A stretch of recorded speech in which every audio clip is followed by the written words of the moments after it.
poor family actually threw a lavish party every year. Since the scale grew bigger each year, Marge was worried she couldn't handle it, but Homer said that as the pillar of the family, he had a solution. Marge, lighten up! Even Grandpa's enjoying himself! Soon the day of the party arrived, and Homer, dressed as a king, was tossing gifts to the crowd. Almost everyone in town showed up, but the only one not invited was their next-door neighbor Flanders. Marge thought this was inappropriate. Fine, I'll invite him, but he has to wear the outfit I choose. Homer reluctantly crossed through the hedge to invite him, because he knew this guy was extremely good at killing the mood. Sure enough, among the crowd of revelers, Flanders stood staring at his watch, counting down. It's Ash Wednesday, everybody! Set down your gins and confess your sins! After the night was over, the house was left in complete disarray. Lenny was curious how Homer could afford such huge expenses. Homer proudly revealed that he had taken out a mortgage on the house. I borrow all the money I want, and the house gets stuck with the bill.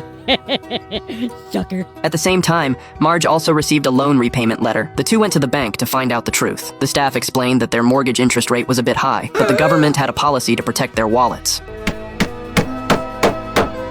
Now, don't be sore at the banks. Hell, we fired our CEO and he barely got out with $50 million. That poor man, is he okay? The Simpson family packed their things and prepared to leave. Homer said not to worry. He had brought something to fall back on. He had already bundled the electrical wires from inside the walls around his body. Did you remember to disconnect it first? Did I what now? Marge looked at the house full of memories and felt heartbroken. The wall recorded the changes in the children's heights and Homer's waist measurements. This wasn't just a house, it was the traces left by time. This is so hard because I always thought Mom was the strong one. She is, look. In despair, Homer prepared to hang himself. Bye.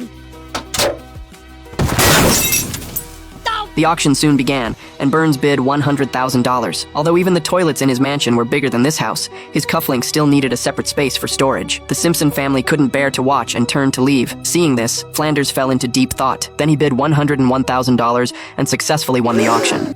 Pass. I've already lifted this thing once today. I'm not Hercules. Sold! Marge was confused by this. Flanders explained that this way he could rent the house to them. Homer was so moved that he threw his arms around Flanders. Just as Marge was about to move their things back in, Homer mentioned he had left a surprise upstairs for the new owner. Then he rushed inside in a hurry. To thank Flanders, Marge prepared a feast to host him. Just then, she noticed the faucet was leaking a bit. Homer rolled up his sleeves and confidently prepared to fix it. After observing, he discovered a pattern. If you press on it, it won't drip. Seeing this, Flanders said that as the landlord, he had an obligation to help with repairs. So after getting himself covered in stains, he finally fixed it. However, just as he was about to go back and rest, Marge mentioned there were still a few more leaks, wiring issues, and mold problems. There was also a jar full of maintenance items that needed to be addressed. It's so beautiful. No two are exactly alike. Clearly, this house was already riddled with problems. Flanders practically renovated all the plumbing and wiring. He even rebuilt a wall before the house was more or less fixed. However, the exhausted Flanders received another call in the middle of the night, a gas leak. Flanders said he had no time and had already finished work and gone to bed. Homer was instantly furious upon hearing this. This kind of landlord was absolute garbage. Unless they withheld rent, he would never show up. Rent check is late. Some friend you are. The minute you become our landlord, you expect us to pay rent? You better just pray I don't find out where you live. Bart! Don't forget to turn the chicken.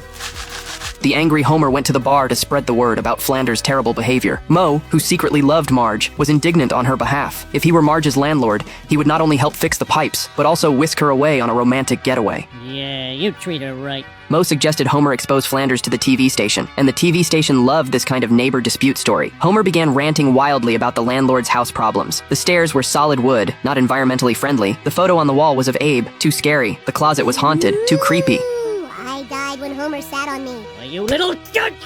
I'm the victim here! A devout believer in Jesus was portrayed as a demon. Flanders was so angry that he directly issued them an eviction notice. However, Homer wasn't fazed at all. He would find another good neighbor. Someone would be willing to buy the house and rent it to them. We won't do it! Your leaving is our Christmas. Seeing the situation, Homer had to think of another way. He searched through the legal code and finally found a relevant regulation. If a tenant has a resident over 65 years old living in the home, the landlord cannot forcibly evict the tenant. Abe in the nursing home could finally serve his purpose, but the important thing was that Abe couldn't leave the house. To keep him in place, Homer played a World War II film for him.